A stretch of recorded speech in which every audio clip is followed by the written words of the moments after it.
Bismillahirrahmanirrahim. Assalamualaikum warahmatullahi taala wabarakatuh dan salam sejahtera. Saya Cikgu Muhammad Rofizam bin Muhammad Zainun, guru bimbingan dan kaunseling sepenuh masa SMK Perwirajaya Rompin Pahang. Baiklah, hari ini saya akan berkongsi dengan tuan-puan berkenaan dengan inovasi yang saya lakukan, iaitu saya telah membangunkan satu modul kaunseling kelompok berdasarkan teknik hikmah Surah Luqman ayat 12 hingga 19 terhadap murid sekolah menengah. So modul ini adalah kali pertama yang mana sebelum ini belum ada mana-mana lagi dibangunkan modul kaunseling kelompok seperti ini. Baik, apakah yang menarik tentang modul ini? Sebelum itu saya nak kongsikan dengan tuan-puan berkenaan dengan aspek psikofisiologi manusia untuk berubah. Ya, kita bangunkan modul ini antara matlamatnya adalah untuk membantu mempermudahkan murid-murid untuk membuat perubahan emosi, pemikiran dan akhirnya membuat perubahan tingkah laku yang positif. Baik, sebelum itu jom kita tengok dalam kajian-kajian secara saintifik berkenaan dengan fisiologi badan manusia, ada dua elemen penting, satu otak dan satu adalah jantung. Okey, ini jantung, model jantung saya ni. Baik, kajian telah menunjukkan bahawa maklumat yang disampaikan oleh jantung jauh lebih tinggi, maklumat disampaikan oleh jantung kepada otak jauh lebih tinggi berbanding dengan maklumat yang disampaikan oleh otak kepada jantung. So bermaksud apa yang otak kita fikir, yang perasaan yang otak kita lahirkan melalui pemikiran itu adalah berpunca daripada jantung ataupun heart, ataupun kita biasa panggil hati kan. Sebenarnya ia adalah jantung. Baik, jadi kajian-kajian juga menunjukkan bahawa manusia nak berubah, nak jadikan dia fikir positif. Ini otak ni kan nak fikir positif, nak bertingkah laku positif.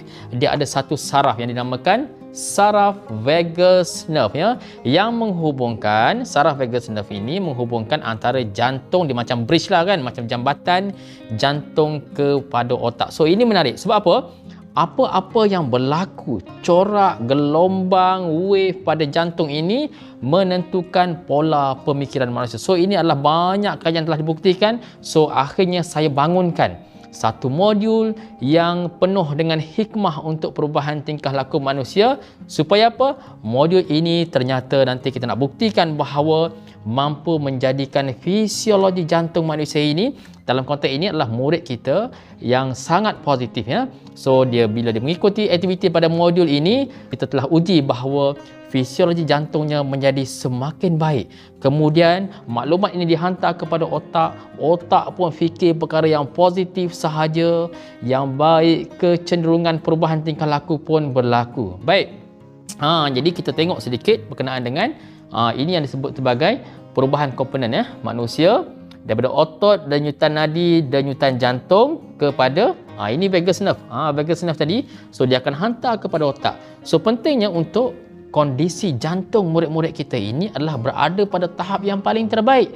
Barulah otak ini akan menghasilkan satu pemikiran pun yang hebat, pemikiran pun yang baik, pemikiran pun yang bagus. So bila jantungnya bagus, otak pun makin bagus, sudah pasti otak ini akan berfikir, minda akan berfikir perkara-perkara yang baik. So akan wujudlah tingkah laku yang positif, tingkah laku yang baik. Okey, so ini adalah apa yang berlaku tentang psikofisiologi dalam badan manusia. Bagaimana perkara-perkara asas yang perlu pendidik, terutamanya guru kaunseling, tahu dalam bidang helping skill ini untuk membantu manusia berubah. Ni kalau tidak kan kita suruh pelajar melakukan kebaikan, kita tengok dia tak berubah. Sebenarnya apa?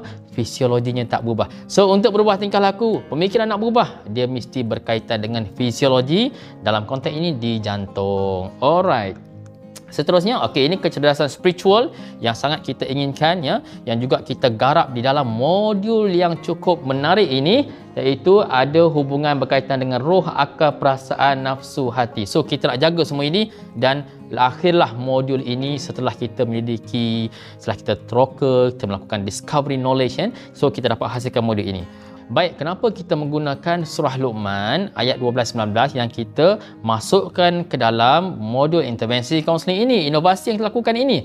Kerana terbukti bahawa ramai ilmuwan-ilmuwan, cendekiawan, scholar-scholar yang telah melakukan kajian bahawa Di dalam surah Luqman bermula daripada ayat 12 hingga 19 terdapat nasihat-nasihat berhikmah yang telah dikaji, diteroka, mampu untuk membantu seseorang individu itu ataupun dalam kelompok untuk membuat perubahan tingkah laku. Antara yang kita hasilkan dalam modul ini adalah kita mewujudkan aktiviti-aktiviti yang dapat meningkatkan akidah seseorang klien terhadap Allah Subhanahu Wa Taala.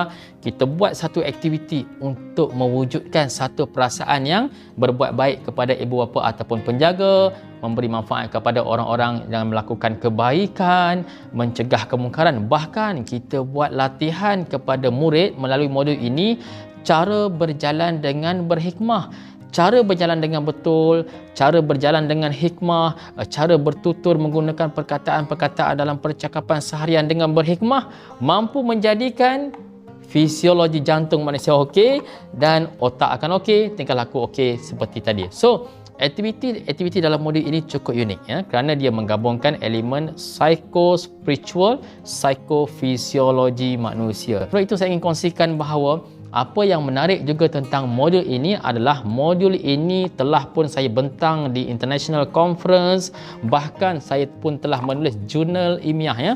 Jurnal ilmiah berkenaan dengan tajuknya Pembinaan, Kesahan dan Kebolehpercayaan Modul Kaunseling Kelompok berdasarkan teknik surah Luqman ayat 12 hingga 19 terhadap murid sekolah menengah, telah diterbitkan oleh International Journal Humanities, Technology and Civilization. Okey, baik, dalam jurnal yang telah saya terbitkan ini kita telah membuat huraian secara detail bagaimana proses-proses secara spesifik dan juga empirical kita menghasilkan inovasi ini. Dia ada peringkat-peringkatnya ya. Dia ada proses-proses mengikut format kaunseling yang sebenar untuk membantu manusia membuat perubahan tingkah laku, tetapi dimasukkan elemen hikmah surah Luqman, dimasukkan elemen psikofisiologi untuk manusia berubah, dan yang paling penting adalah modul ini telah pun dinilai ujian kebolehpercayaan dan kesahan, iaitu modul ini telah pun saya hantar untuk disemak kepada 10 orang pakar pelbagai bidang. Pakar apa? Yang pertama, pakar psikologi kaunseling daripada UniShams, seorang pakar psikologi pendidikan daripada UPM. Juga modul ini telah dihantar disemak kepada pakar Al-Quran dan Al-Hadis Universiti Malaya, juga kepada seorang pakar pengajian Islam Uniza, juga kepada seorang pakar syariah tamadun mengikut perspektif Al-Quran daripada UMP, kepada pakar psikologi Islam kesihatan mental UTM, kepada pakar psikologi kaunseling UUM, kepada pakar psikologi kaunseling IAB, kepada pakar kaunseling perspektif Islam, kaunseling syar'i, dan yang terakhir kepada pakar pengajian Islam daripada UMP. Okey, yang kaunseling perspektif Islam tadi daripada OPSI ya. Jadi telah pun disemak modul ini oleh 10 orang pakar pelbagai bidang yang berkaitan di seluruh negara kita. Dan juga kita telah menjalankan ujian, ujian rintis dan sebagainya, dan kita telah dapat data-data yang menarik. Kenapa? Modul ini telah kita uji dengan salah satu alatnya. Kita ada guna beberapa alat sebenarnya, dan salah satu alatnya kita menggunakan alat yang berteknologi iaitu M-Wave Biofeedback. M-Wave Biofeedback ni dia ada sensor. Okey, sensor ni jadi kita bila kita menjalankan pre dan post kepada kita apply inovasi ini pada klien, so kita mengambil data murid melalui ini sensor ini akan dapat membaca jantung manusia dalam keadaan yang biasa. Dan selepas intervensi, okey, alat ni dia USB, kita ada satu software yang pada kita sambung pada laptop, dan kita dapat lihatlah data perubahan. Kita buat latihan pernafasan. Aktiviti dalam modul ni ada latihan pernafasan kan, latihan penggunaan zikir cara yang tenang supaya emosi pun tenang, fikir perkara yang baik, nak buat perubahan tingkah laku yang baik. Okey, kemudian selepas dia melakukan intervensi, kita semak sekali lagi, kita melihat bagaimana keadaan emosi murid itu, adakah okey ataukah tidak okey, adakah kita perlu buat tambah baik dan sebagainya. So alhamdulillah, data-data yang kita dapat menunjukkan bahawa penggunaan modul ini beserta dengan alat yang kita gunakan untuk menguji tahap perubahan emosi murid untuk membuat perubahan tingkah laku positif ternyata murid, klien-klien kita lebih mudah untuk membuat perubahan tingkah laku. So inilah yang kita inginkan ya. Di saat kita mendengar saban hari pada hari ini, antara isu yang dirisaukan, antara isu yang sentiasa digembar-gemburkan ya, ramai murid-murid terlibat dengan tingkah laku delinquent, terlibat dengan perkara-perkara negatif. So solusi yang saya cuba ikhtiarkan iaitu manusia boleh berubah dengan kita menggunakan modul pendekatan hikmah, dengan bimbingan hikmah, dengan aktiviti-aktiviti berhikmah yang ada dalam modul ini. Kita ada banyak aktiviti, bahkan kita ada juga senarai semak. Kita ada senarai semak. Apabila pelajar melakukan aktiviti, kita ada komplit senarai semak aktiviti-aktiviti yang mereka perlu lakukan.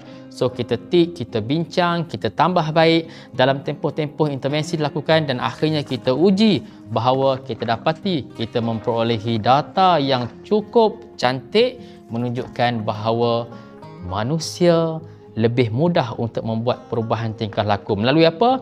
Melalui apabila graf jantung hatinya tenang. Okay?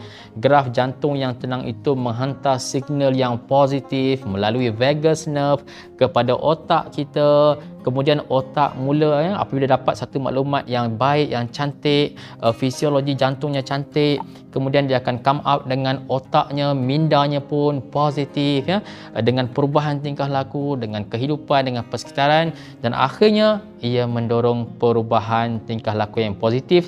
Tuan-tuan dan puan-puan yang saya rahmati sekalian, manusia apabila dalam konteks ini murid kita, apabila mindanya okey, jantungnya tenang, emosinya baik, insya-Allah fokusnya kekuatan minda akan berlaku. Mereka akan lebih mudah untuk memperolehi kejayaan dalam akademik, insya-Allah ya. Jadi saya harap inovasi yang saya hasilkan ini dapat membantu dan memberi sumbangan kepada khasnya Kementerian Pendidikan Malaysia KPM, terutamanya dalam konteks kita ingin membantu murid-murid kita untuk mendapat fisiologi jantung yang baik, minda yang baik, pemikiran, perasaan yang baik, kemudian yang akhirnya akan come out dengan tingkah laku yang sangat positif. Apabila tingkah laku mereka okey, fikiran mereka okey, mereka tenang, emosi stabil, insya-Allah ianya akan memberi kesan yang sangat baik terhadap pembelajaran mereka dalam PDPC. Akademik mereka akan mudah untuk meningkat, mudah untuk membuat perubahan, peningkatan pencapaian dalam akademik. Sebab apa? Sebab jiwanya tenang, otak mindanya okey. So apabila semua tu okey, data-data kajian saintifik menunjukkan apabila aspek psikologi okey, otaknya okey, mindanya okey, fisiologinya okey, manusia akan kuat fokus, manusia akan dapat mudah lebih untuk melakukan perubahan, insya-Allah. Jadi inilah dia, sekali lagi saya tunjukkan modul kaunseling kelompok berdasarkan hikmah surah Luqman ayat 12 hingga 19 terhadap murid sekolah menengah. Dengan aktiviti-aktiviti yang syarat di dalam modul ini, kita harap ianya dapat memberi impak seoptimum mungkin ke arah memartabatkan pendidikan negara. Assalamualaikum warahmatullahi taala wabarakatuh.